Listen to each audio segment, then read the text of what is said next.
আর ইলমে দ্বীন শিক্ষা করা ফরজ, যদিও কারো কারো জন্য ফরজে কিফায়া, আবার কারো কারো জন্য কোন কোন এলাকার কোন কোন ব্যক্তির জন্য ফরজে আইন। মুহতারাম হাজিরিন, তো হাদিসের মধ্যে পাওয়া যায় এই ইলমের মজলিসের কত দাম। 60 বছর টানা তাহাজ্জুদ পড়লে যে সওয়াব হবে, টানা 60 বছর জিকির করলে যে সওয়াব হবে, টানা 60 বছর নফল হজ করলে যে সওয়াব হবে, মাদ্রাসার একটা ইলমের মজলিসের দাম আল্লাহর কাছে তার চেয়েও বেশি। আমি তখন হিসাব মিলাইলাম, তাহলে আলহামদুলিল্লাহ আমাদের মাদ্রাসাগুলোতে কতগুলা ক্লাস হয়? ফজরের আগে একটা ইলমের মজলিস কায়েম হয়, ফজরের পরে আরেকটা ইলমের মজলিস কায়েম হয়, 2টা, আবার 7টা ক্লাস হয়, মেয়ারি ঘন্টা হয় 7টা, হইল 9টা, জোহরের পরে আবার তাকরার হয়, ওটাও ইলম চর্চা, ওটাও ইলমের মজলিস, হইল 10টা, মাগরিবের পরে আবার পড়া হয়, হইল 11টা, ইশারের নামাজের পরে আবার মুতালা হয়, হইল 12টা। এক একটা ইলমের মজলিসের বরকতে আল্লাহ যদি 60 বছর দিতে পারে, এক একটা ছাত্র, আপনার একটা সন্তানকে যদি মাদ্রাসায় দিয়ে দেন, আপনার একটা ছেলেকে যদি মাদ্রাসায় দিয়ে দেন, আপনার একটা নাতিকে যদি মাদ্রাসায় দিয়ে দেন, ও আলিফ থেকে নিয়ে বুখারীর শেষ হাদিস পর্যন্ত কমপক্ষে 20 বছর পড়বে, কমপক্ষে 25 বছর পড়বে, কমপক্ষে 30 বছর পড়বে, আরো যদি পড়ে তো আরো পড়বে, কত সওয়াব হবে। এক একটা ইলমের মজলিসের বরকতে যদি 60 বছর হয়, ওর জিন্দেগিতে ও কত হাজার বৈঠক, কত হাজার ইলমের মজলিসে বসার সুযোগ পাইছে। ওরে আল্লাহ না জানি কত কোটি বছর সওয়াবের গাঁথি মাথায় দিয়া এরপর বাড়িতে পাঠাবে। শুধু কি তাই? না না না, ও তো বাড়িতে যাওয়ার পরে বৈশা থাকে না, কোন না কোন মাদ্রাসায় ক্লাস করাবে, কোন না কোন মাদ্রাসায় খেদমত করবে। তো খেদমত করলে কি হবে? ও আরো 10 জনকে আলেম বানাবে, ওই 10 জন আরো 100 কে আলেম বানাবে, ওই 100, আমার বাপ আমারে আলেম বানাইছে, এখন আমার উসিলায় কি 2-1টা আলেম হইতেছে না? কথার কথা, এই যে আপনারা আজকে ইলমের বয়ান শুনবেন, এই উসিলায় যদি একজন মাদ্রাসায় পড়া, এই সওয়াব কি খালি আমি পাবো না, আমার বাপেও পাইবো, আমার বাপেও পাইবো। ওই ছাত্রটা আপনার একটা সন্তান 110 জন আলেম বানাবে, 10 জন আরো 100 জনকে আলেম বানাবে, 100 জন 1000 কে আলেম বানাবে, 1000 জন 1 লাখ কে আলেম বানাবে, 1 লাখ জন 1 কোটি কে আলেম বানাবে, 1 কোটি জন এইরকম 100 কোটি কে আলেম বানাবে। এইরকম করে আমার পর্যন্ত কমবে না বাড়বে? এবার যত বাড়বে আল্লাহ আপনাকে ভুলবে না, তুমি আর সবাই ভুলে যেতে পারে। আপনার ছেলে আপনাকে মনে রাখবে, 2 দিন কাঁদবে, এরপর ভুলে যাবে। ছেলে মারা যাওয়ার পর নাতি আপনার জন্য একটু কাঁদবে, এরপরে ভুলে যাবে। নাতির পরে আর কেউ কাঁদবে না। নাতির পর কন্ত এখানে একজনে হাত উঠায়া দেখি তো 3 জন পাই কিনা এরকম। দাদার বাপের নাম কি? 3 জন হাত উঠান। দাদার বাপের নাম জানেননি? 1 জন, 2 জন জানেননি? 3 জন, 4 জন, 5 জন, 6 জন, 7 জন, 8 জন, 9 জন। মাশাআল্লাহ, ওরে বাবারে, ব্রেন তো ভালো। এবার কোন আপনার দাদার দাদার নাম? শেষ, কেরামতি আর নাই। একদিন সবাই আপনাকে এইভাবে ভুলে যাবে। আচ্ছা, দাদার দাদার নাম বাদ দেন, দাদার দাদার কবর কই? এটা কে কে জানেন? হাত উঠান। 1 জন। আর কেউ জানেন? তোর পিঠা মুদের এবার তুই জানোস? এমন তুই জানো ওর দাদার দাদার কবর কই? জিগান তোরে আন্দাজে হাত উঠায়। আচ্ছা, খেয়াল করেন, তাহলে আমরাও একদিন, আমাদেরকেও একদিন আমাদের নাতির ঘরের প্রতি ভুলে যাবে, ঠিক না? ঠিক। কয়দিন কানবে? আমার ছেলেটা কানবে, কানতে কানতে একদিন ভুলে যাবে। তো এরপরে ওরা ভুলে গেলে কি আমার কবরে থাকতে হবে না? কিয়ামত পর্যন্ত আমার কবরে জিন্দেগি কাটাইতে হবে না? হাসরের ময়দান এক একটা দিন 50 আলফা সানাতিন মিম্মা তাউদ্দুন, না? আয়াতটা এইভাবেই তো। হাসরের ময়দানের এক একটা দিন দুনিয়ার 50,000 বছরের সমান। এইভাবে দাঁড়ায় থাকতে হবে, বসার কোনো সুযোগ নাই। বসবেন কোথায়? যার যারা গুনাহ অনুযায়ী তার শরীর থেকে ঘাম ঝরবে। ঘাম ঝরতে ঝরতে ওই ঘাম রোদের আলোতে, সূর্যের আলো, সূর্য মাথার উপরে থাকবে, সূর্যের আলোতে ওই ঘাম ভাতের মারের মতো টকবক টকবক টকবক করতে থাকবে। ওখানে আপনি দাঁড়ায় থাকবেন, অথবা দৌড়াবেন, অথবা সাঁতার কাটবেন। যার যার গুনাহ অনুযায়ী ওই জায়গায় কাটাইতে হবে। তো ওই জিন্দিগিও তো জিন্দিগি, ওইটা পার করতে হবে না বাবা? ওইটা পার করার জন্য আপনি কি করতেছেন? এজন্য দুনিয়ার সবাই ভুলে যেতে পারে, আপনি যদি মরণের আগে একটা বীজ বপন করে রেখে যান, একটা গাছ লাগায় যান, কি গাছ? ফলের গাছ। কি কিসের গাছ বলেন না? ফলের গাছ। এই গাছটা যদি লাগায় রেখে যান তো কি হবে? কিয়ামত পর্যন্ত, শুধু কিয়ামত পর্যন্ত না, জান্নাতে ঢোকার আগ পর্যন্ত ওই গাছের ফলগুলো আল্লাহ আপনার কবরে পাঠাইতে থাকে। মানে একটা সন্তানকে যদি আলেম বানান, ওই সন্তানের উসিলায় কিয়ামত পর্যন্ত যত আলেম হবে তার একটা সমান সওয়াব অথবা তার সওয়াবের একটা বিশাল অংশ আপনার কবরে আল্লাহ পাঠাবেন। সুবহানাল্লাহ। আরো আস্তে কোন। কেন? কেন? আপনি কষ্ট করে পড়াইছেন এই জন্য। সুবহানাল্লাহ কোন না। আপনি কবরে যাইবেন, কথার কথা রাগ করেন না, বোঝার জন্য বলি। অনেকে তো এখানে তিরমিজি পারে না, বুখারী পারে না, ইবনে মাজাহ পারে না। যদি বলি ইবনে মাজাহ বানান কর, বলতে পারবে না। কিন্তু কবরে ঢোকার পরে দেখবে আযাব আসতে চায়, হঠাৎ করে তাকায় দেখে রহমতের ফেরেশতারা কয়েক হাজার তিরমিজি শরীফের খতম নিয়ে হাজির।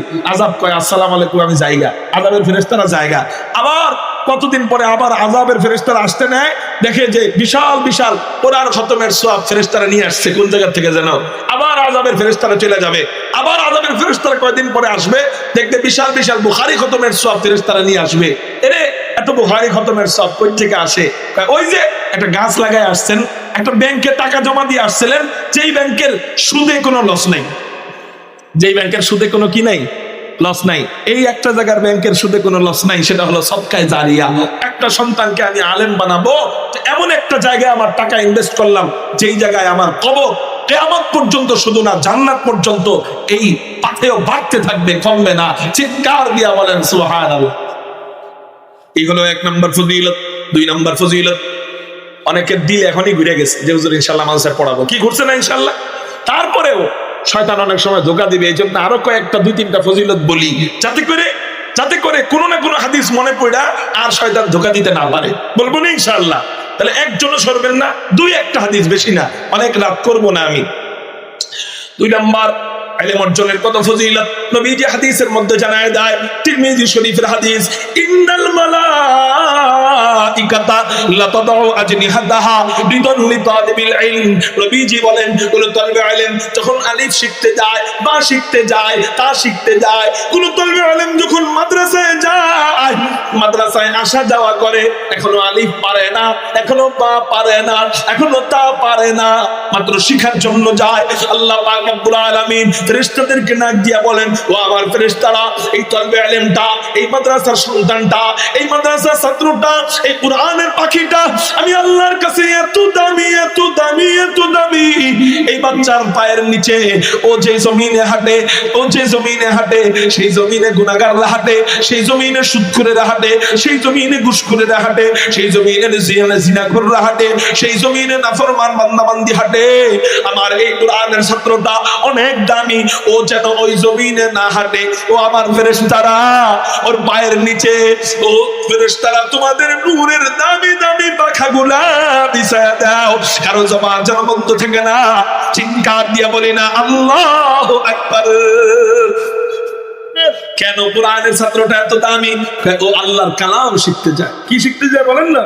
আল্লাহর কালাম। তেমন ইন্না আরাজনাল আমানা, এই কোরআনকে আল্লাহ সর্বপ্রথম আসমানের কাছে পেশ করলেন। আসমানকে জিজ্ঞাসা করেছিলেন, ও আসমান, আমার কোরআন তুমি দিবা কিনা?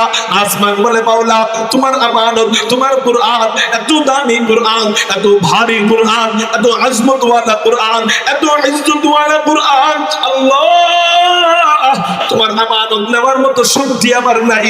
আল্লাহ পাক রব্বুল আলামিন এই কোরআনকে তার দ্বিতীয় মাখলুক জমিনকে বললেন, জমিন, আমার আমানত তুমি নাও। জমিনও একই জবাব দেয়। পাহাড়কে বললেন, পাহাড়, আমার আমানত তুমি নাও। পাহাড়ও একই জবাব দেয়। এরপর আল্লাহ পাক রব্বুল আলামিন একেবারে দুর্বল বান্দা এই মানুষকে বললেন, মানুষ, আমার আমানত তুমি নিবানি। মানুষ রাজি হয়ে যায়। সুবহানাল্লাহ বলেন। আল্লাহ বলেন, লাউ আনজালনা হাদাল কুরআন আলা জাবাল, এই কোরআন যদি আমি জাবালের উপরে নাজিল করতাম, জাবাল মানে পাহাড়, এই কোরআনকে যদি আমি পাহাড়ের উপরে নাজিল করতাম, লারাআইতাহু খাশিআন মুতাসাদ্দিআন মিন খাশিয়াতিল্লাহ, তাহলে তোমরা দেখতা আল্লাহর ভয়ে এই পাহাড় চূর্ণ বিচূর্ণ হয়ে যাইত। তাই এই কোরআনের ভার পাহাড় নিতে পারে না। এই কোরআন আল্লাহ তলবে এলেন ছোট ছোট বাচ্চা, ছোট ছোট হাফেজে কোরআনদের সিনায় দিয়া দেয়, চিৎকার দিয়া বলেন সুবহানাল্লাহ। তো এরা দামি হবে না তো হবে কারা দামি? এই জন্য এত দামি হয়। আল্লাহ পাক রব্বুল আলামিন ফেরেশতাদেরকে ডাক দিয়া বলেন, ও আমার ফেরেশতারা, এই বাচ্চাটা যেন জমিনে না হাঁটে, তোমাদের নূরের দামি দামি পাখাগুলা এই বাচ্চার পায়ের নিচে বিছায়া দাও, কারো জবান যেন বন্ধ থাকে না। চিৎকার দিয়া বলি সুবহানাল্লাহ। 2 নম্বর ফজিলত। 3 নম্বর শেষ ফজিলত বইলে আমার বয়ান শেষের দিকে নিব ইনশাআল্লাহ। মজার একটা হাদিস বলবো এখন। নবীজি হাদিসের মধ্যে জানায় দেয়, ওয়া বাদালাহু বিকুল্লি কদামিন মাদিনাতান ফিল জান্নাহ। নবীজি বলেন, কোন তলবে ইলম যখন রাস্তা দিয়ে হাইটা যায়, প্রতিটা কদমে কদমে আল্লাহ জান্নাতে কি দেয়। হাদিসের তরজমা করার আগে মজার অন্য একটা কথা শোনাই, এটা বোঝার জন্য ওইটা শুনতে হবে। আল্লাহ আমাদেরকে জান্নাতে খাট দিবেন। চিৎকার দিয়া বলেন, জান্নাতে কি দিবেন? যেই খাটে আমরা বাড়িতে ঘুমাই, জান্নাতে আল্লাহ আমাদেরকে খাট দিবেন। তিরমিজি শরীফ 3য় খণ্ডের মধ্যে পাওয়া যায়। এই খাট কত বড় হবে? নবীজি হাদিসের মধ্যে জানায় দেয়, জান্নাতীদের খাট কত বড় হবে। নবীজি বলেন, জান্নাতীদের এক এক খাট যদি জমিনে রাখা হয়, খাটের নিচের জায়গা জমিনে ঠেকা যাবে, খাটের উপরের অংশ ডাইরেক্ট আসমানে ঠেকা যাবে, কারো জবান যেন বন্ধ থাকে না। চিৎকার দিয়া বলি না আল্লাহু আকবার।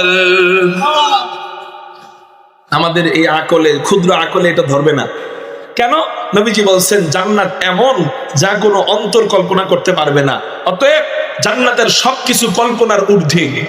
আমাদের আকল তো এত কম, মাকড়সার জাল কেমনে বানায় এটা আমরা জানি না, মৌমাছির চাক কেমনে বানায় এটা আমরা বুঝি না, ঠিক না ঠিক?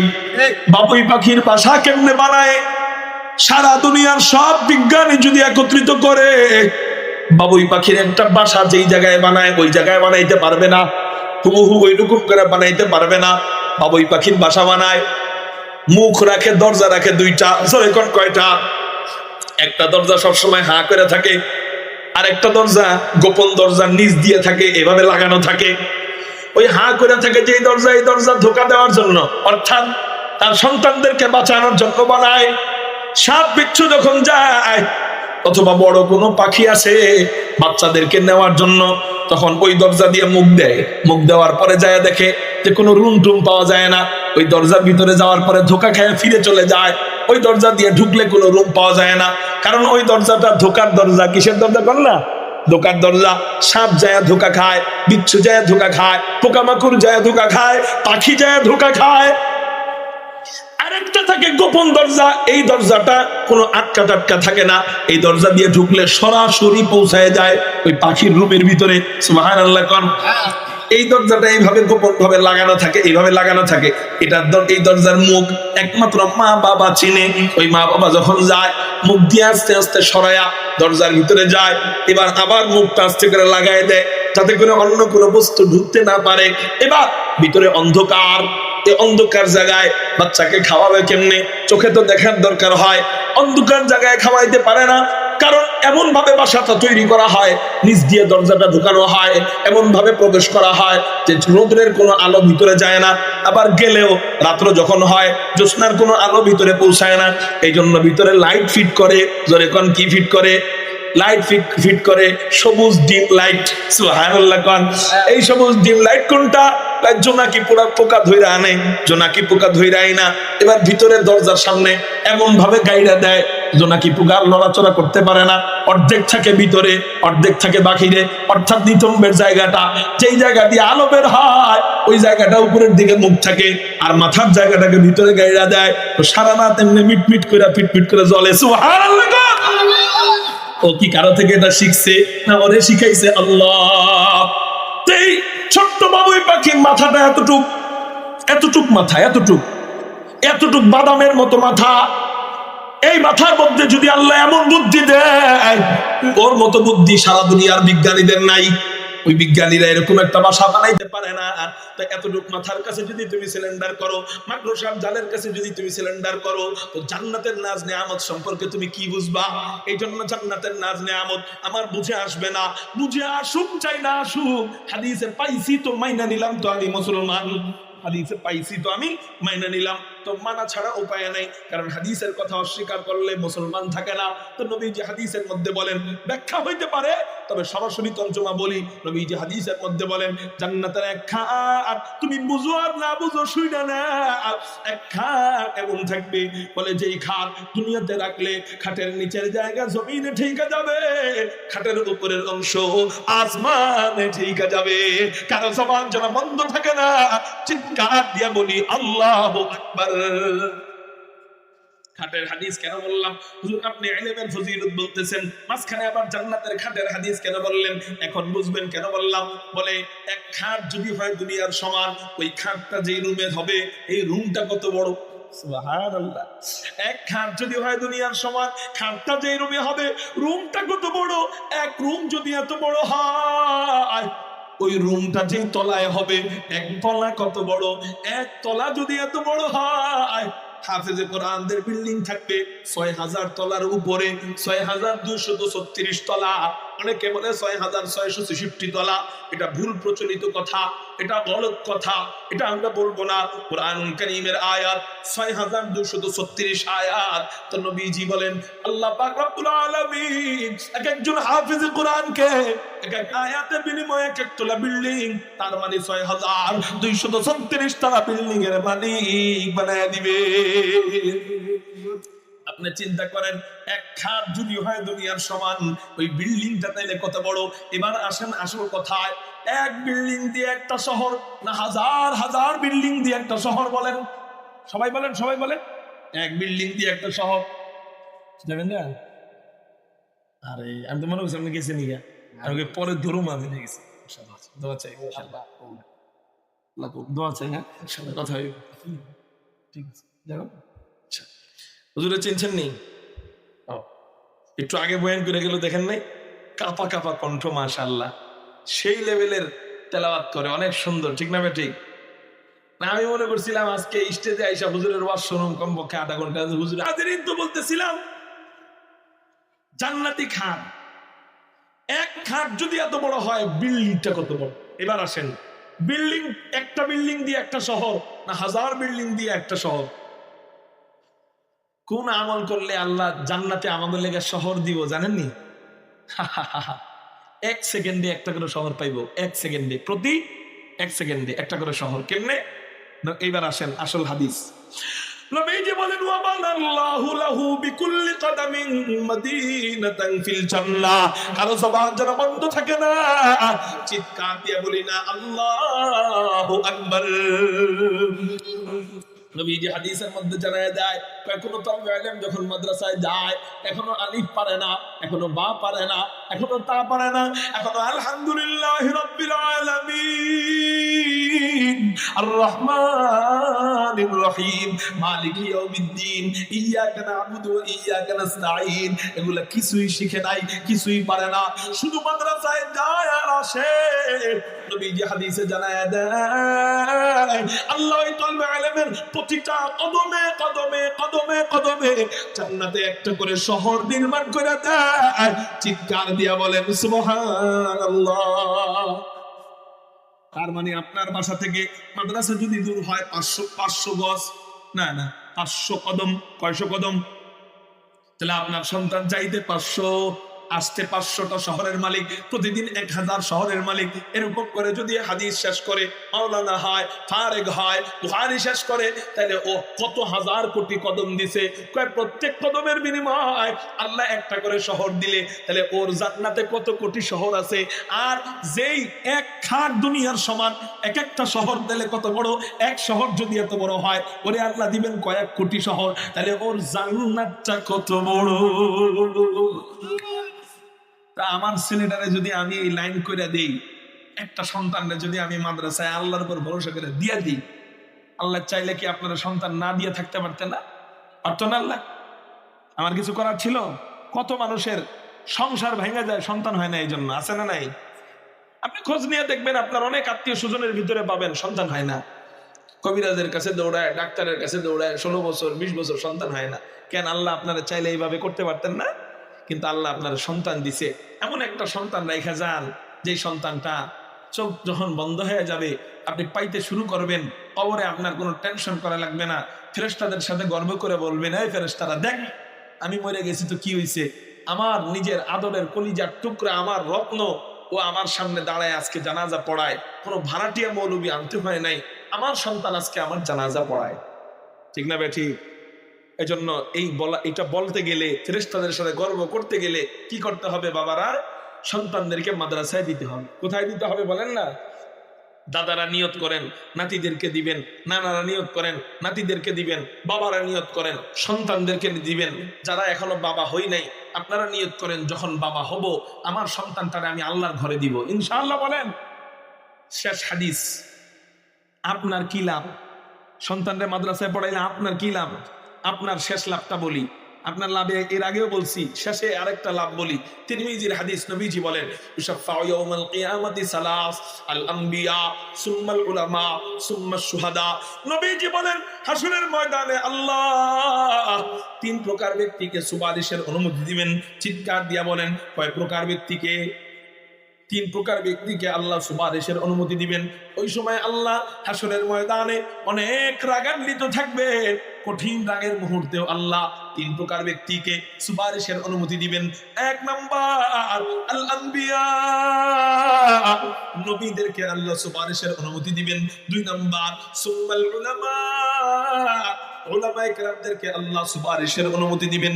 3 নাম্বার সুম্মাশ শুহাদা, আল্লাহর রাস্তায় জিহাদ করে যারা শহীদ হবে এদেরকে সুপারিশের অনুমতি দিবেন।